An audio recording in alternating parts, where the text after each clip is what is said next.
Alors les amis, aujourd'hui on est avec Christian, qui n'est autre que... Votre dentiste? Voilà, mon dentiste. Mon dentiste. Donc l'autre jour on parlait bagnole pendant le traitement, puis là il m'a dit qu'il avait cette Lexus. Donc tu peux un peu nous parler de cette voiture Eh bien oui, c'est une voiture que j'ai rachetée à mon papa il y a, je dirais 4 ans, qui lui-même l'avait rachetée d'occasion, c'est tout 8 ans avant. Il l'avait vue, je me souviens l'avoir vue avec lui au salon de Genève quand elle sortait en 2002 je pense, parce que ça a été produit de 2003 à 2006 je crois. Hein. Et il l'avait trouvé déjà bien rigolote, mais bon, il n'avait pas les moyens à ce moment-là d'avoir une voiture jouée. Il l'a achetée d'occasion quelques années plus tard. Puis à un moment, il avait du mal à monter dedans, vieillissant, mon pauvre papa qui est toujours là et qui est en pleine forme. Et moi, je m'étais attaché à la voiture, que je trouve magnifique, et donc je l'ai rachetée il y a déjà 3 ou 4 ans, et je roule beaucoup avec elle. Et c'est le modèle Lexus? C'est le SC430. Donc c'est un V8 américain, je crois, hein, il n'est même pas japonais, de 280 chevaux. Qui est très doux, très feutré, c'est pas une voiture de sport, mais ça envoie quand même un petit peu si on accélère, mais c'est pas réellement fait pour. On a le confort Lexus tout cuir, bien fini. C'est plus une voiture de promenade, de cruising, on va dire. Donc pour les gens qui ne connaissent pas forcément Lexus, bon la plupart le connaissent, donc c'est la marque de luxe de Toyota, si on veut bien. Ouais, c'est ça, c'est le haut de gamme de Toyota. C'est le haut de gamme de Toyota. Et puis tu m'as dit, donc tu as fait dernièrement l'intérieur, hein, c'est juste. Là, j'ai fait reprendre un peu l'intérieur, nettoyer les cuirs, l'intérieur, la semaine dernière. Donc, elle est dans son plus bel apparat aujourd'hui pour vous. Alors, elle n'est pas neuve, hein, c'est une voiture de 2006, donc. Mais c'est vrai qu'elle est en super état, donc. Là, mais elle est encore en excellent état, elle a 150 000 km.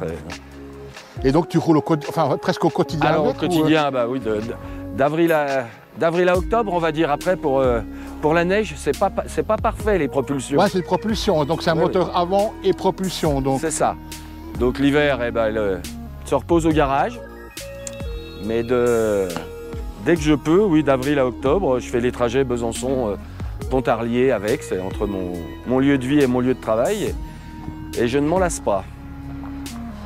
Avec des consommations très raisonnables pour un V8 autour de 10 litres en roulant raisonnablement. Et tu m'as dit, elle est de quelle année? Elle est de 2006. Elle est de 2006. Je crois que c'est qu'elle est magnifique. Hein. Coffre ouvert, enfin toit fermé. On met 2 valises dans le coffre et puis fermé, c'est vraiment une berline sans bruit. On descend dans le midi sans souci. Donc là, par contre, il reste plus grand chose, mais suffisant pour mettre 2-3 sacs de plage. Mais surtout, il y a des places arrière sur lesquelles on peut mettre 2 valises aussi. En fait, il n'y a vraiment pas de souci de place. C'est pas fait pour voyager à 4, quoi. On l'a déjà fait une fois. C'est une 2+2 comme on appelle là, communément. Si on avance les sièges à fond, on tient à 4.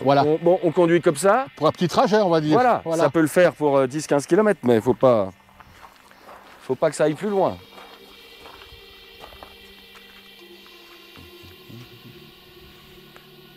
On voit que c'est du cuir pleine fleur en plus. Hein, c'est vraiment... je pense que oui, c'était de la finition, c'est du vrai ronce de noyer, semble-t-il, quand même, du bois précieux. Et puis, c'est l'antithèse de l'Audi TT, si on veut bien. Hein. C'est ça. C'est ça. Hein, Mais ça permet de l'utiliser vraiment dans le confort au quotidien, quoi, et de partir en vacances avec. Maintenant, mes enfants sont grands. Je pars avec ma femme, on met 2 valises derrière si on a vraiment des choses, mais autrement, ça tient dans le coffre. Et c'est ma voiture de numéro 1 maintenant quand je suis en vacances. Mais c'est qu'elle est sympa, on va dire qu'elle n'a pas pris une ride, hein, la voiture. Hein, je trouve que plus ça va, plus la ligne, je trouve. Il y en a qui me disent on dirait presque une Bentley derrière. Mais c'est vrai. C'est pas vraiment ça. Mais c'est que la ligne, si tu prends en fait si tu prends la ligne de l'aile arrière là, on est vraiment dans la philosophie Bentley. Le feu aussi d'ailleurs. Ouais, le feu aussi. Voilà, si tu veux prendre une Flying Spur comme ça, on est vraiment... Ah bah c'est les Japonais, ils copient un peu les choses. Voilà, c'est joli quand même.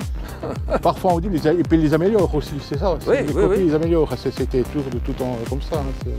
Et puis on a aussi, il y a vraiment une fiabilité aussi Lexus qui est agréable. Moi j'ai des contrôles techniques vierges, j'ai jamais une réparation. Enfin, voilà, c'est une voiture où tu n'as jamais de surprise. Jamais de soucis quoi.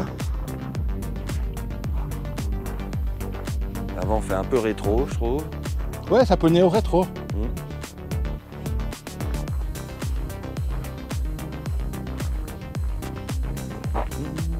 En tout cas, merci beaucoup Christian pour écoute, je t'en prie, c'était un plaisir de faire cette petite balade cette petite balade au soleil, c'était parfait. Voilà, donc pour les gens qui ne connaissent pas, donc là on est dans la région de la Franche-Comté, Oui, en France donc. entre Pontarlier et Morteau, Entre Pontarlier et une route qui est Morteau. magnifique. Voilà, c'est vraiment une belle région.